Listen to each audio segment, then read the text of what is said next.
Hello. Je m'appelle Marie-Noël. J'habite le clocher de Saint-Christophe à Tourcoing, salle des Bourdons. Et je me perche la dernière à droite, en haut de la charpente. Vous me voyez là? Je ne suis pas la plus grosse cloche. La plus grosse, ma sœur aînée, Marguerite Marie, pèse 6000 kilos.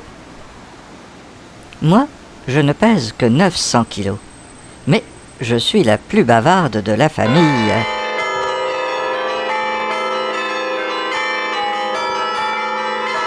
Une de mes missions notamment est de sonner les heures. Là, je sonne 3 heures.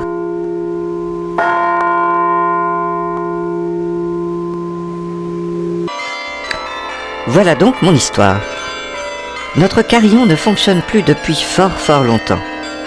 Seules 5 cloches de basse, dont Marguerite Marie, 6063 kilos, sonnent.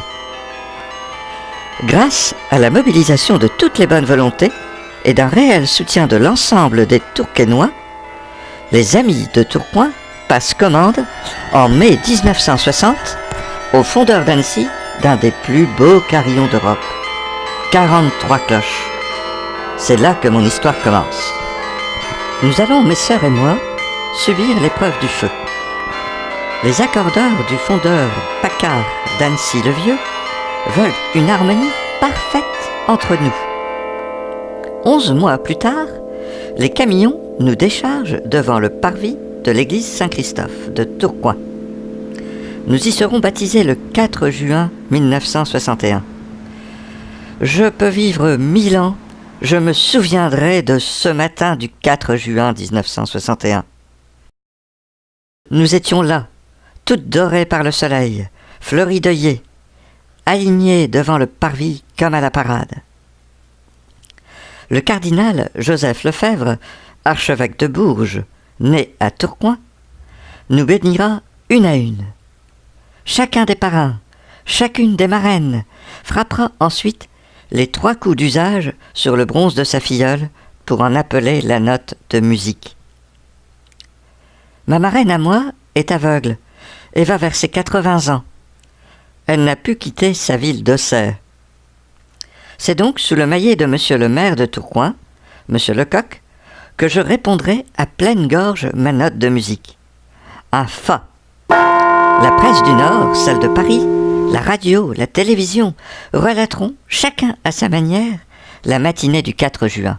Les mois suivants, ferronniers et charpentiers s'emploieront à nous hisser en haut du clocher. Pas facile de nous passer à travers les planchers, les poutres et les entretoises. Des spécialistes relient par des câbles d'acier chacune d'entre nous jusqu'aux touches du clavier. Les électriciens mettent la dernière main au cylindre des ritournelles, qui tourneront bientôt à chaque quart de l'heure. Quand viendra le 17 septembre de cette même année 61, tout est prêt. Le soleil est au rendez-vous. Le cardinal Liénard, ancien doyen de Saint-Christophe, est là lui aussi, et les Crixiques qui chantent la messe. Au sortir de l'église, le cardinal déclenche les ritournelles. À partir de 7 minutes, le clocher, véritable sablier sonore, annoncera aux Tourquenois le temps qui passe. Venez donc voir où j'habite. C'est un peu haut, mais la vue est superbe. Bien sûr, il vous faut monter 223 marches. Mais vous verrez, vous ne le regretterez pas.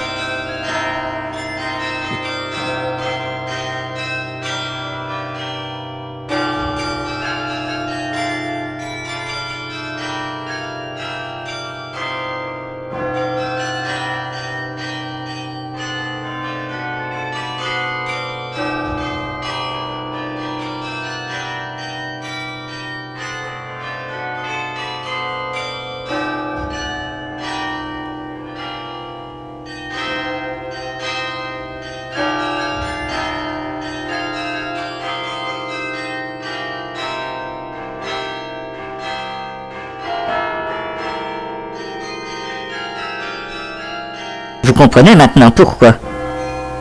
Cette longue histoire d'amour entre le carillon et les Tourquenois.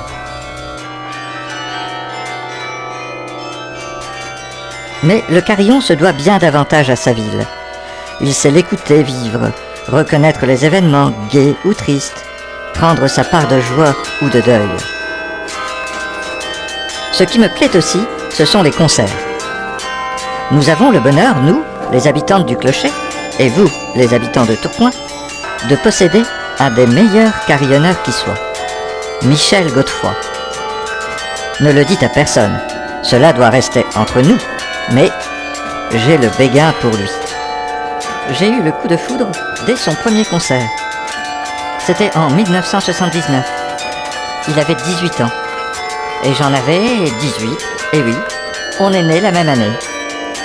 Nous vivons depuis une véritable lune de bronze, rythmée chaque année par de grands événements. Pâques, bien sûr, puisque c'est un peu notre fête ce jour-là. Le jeudi de l'Ascension, journée des peintres dans la ville, à Tourcoing. Le pèlerinage Saint-Christophe, fin juin, avec son cortège de véhicules anciens. La Saint-Louis, maître Godefroy brade son carillon. Le public a le droit de lui demander une chanson ou un air à son goût. Et c'est le fameux lancer de Coucarogin, du haut du carillon. La Saint-Nicolas. Noël. Quand je sonne minuit, maître Godefroy monte au clavier. Et là, dans le silence de la ville, par-dessus les toits, nous chantons les cantiques de toujours. Il est né, le divin enfant, les anges dans nos campagnes, le bonheur. Mais venez me voir, le musée du Carillon est ouvert tous les dimanches après-midi, de mai à octobre. Et 2011, ça va être la fête, ou plutôt notre anniversaire. Michel et moi, nous fêtons nos 50 ans. Aimons notre clocher, son ombre est la meilleure, seul point fixe pour nous du monde où nous errons. Voix du clocher natal, voix de la première heure, emportons-en l'écho partout où nous irons.